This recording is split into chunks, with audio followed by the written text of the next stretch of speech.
Hello, welcome to the Smartboard. In this example we're going to take a look at the effect of radiation in an ordinary case.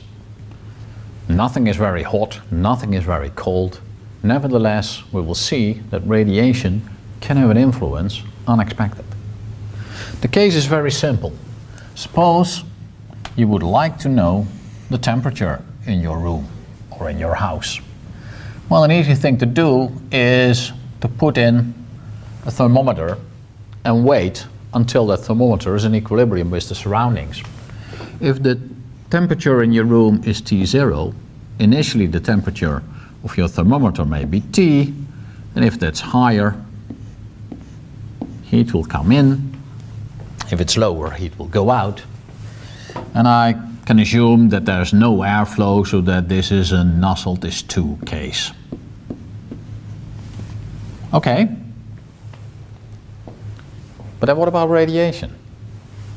Now, in many cases, if you live in my part of the world in the winter, the walls may be colder, especially on the outside of your room. Oh, this should be a minus. Let me erase this. Assume that the wall has a temperature which is lower. And for the sake of simplicity, let's assume that it's everywhere the case. Also here and here. And it's a 6-degree colder wall. Could be. Especially early in the morning when you have to start up warming the house. Alright, this has consequences. What will the temperature be measured by the thermometer be? Well, if it reaches its steady state, then obviously the heat coming in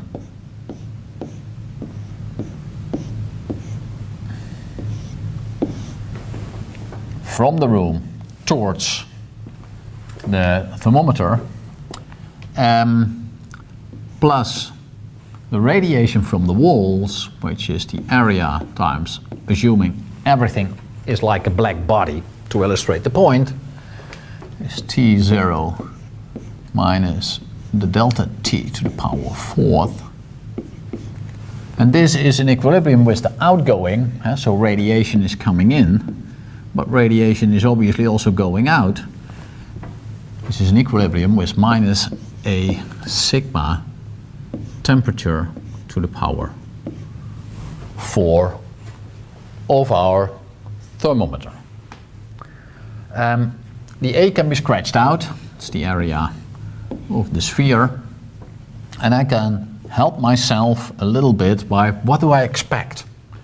I expect that the thermometer has in steady state the temperature of the room, but then slightly less, because it's receiving insufficient radiation to be at T0.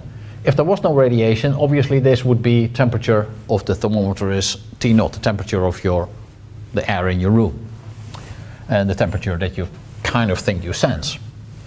But since then more is going out than coming in, it cannot stay at that value, so this one must be lower.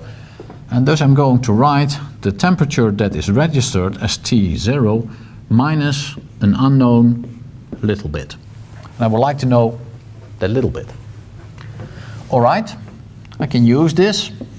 I actually have done very little. So I get 0 is H times delta T, this curly delta, the small one. This is a 4th power. T0 is much bigger because that's in Kelvin. It's about 300 Kelvin compared to the 6, so I'm going to write that in first order approximation, giving me sigma times T0 to the power 4 minus 4 T0 to the power 3 times delta T plus higher order, which I'll ignore, and I have to subtract minus sigma T to the power 0 to the power 4 again, minus 4 T0 to the power 3 delta T. I know H, that is Nusselt times lambda over d. Lambda of air I know, Nusselt is 2. The diameter, so this is in SI units 0.025 watt per meter Kelvin for air. Diameter something like 3-5 millimeters, I don't know. Sigma I know, 5.67 10 to the minus 8 in SI units. I know T0, about 300 Kelvin, something like that. And if let me take a color so that we can see what's going on. If I scratch, these two are scratched out. These survive because it's not the same. And thus I can equate delta T, delta T is going to be proportional to something with capital delta T. And the proportionality constant is divided by h, which I can compute. I have still a sigma sitting.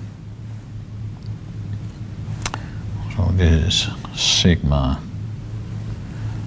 of 4 T0 to the third. And here I also have a sigma 4 and T0 to the third. That sigma may be small, but T0 to the power 3 is pretty high.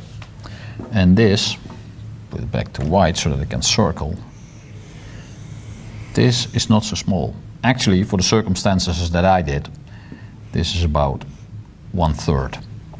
And this delta T in this case, if this is 6 degrees Celsius, the delta T equals 2 degrees Celsius. The thermometer will give you 2 degrees in its reading less than the actual air temperature. And you feel that, because I'm a thermometer as well. I feel the incoming heat from the air if I'm cold, and I feel that I radiate to the walls at high temperature and get back little. Makes you feel cold when you're sitting close to a cold wall. That's basically what we calculated.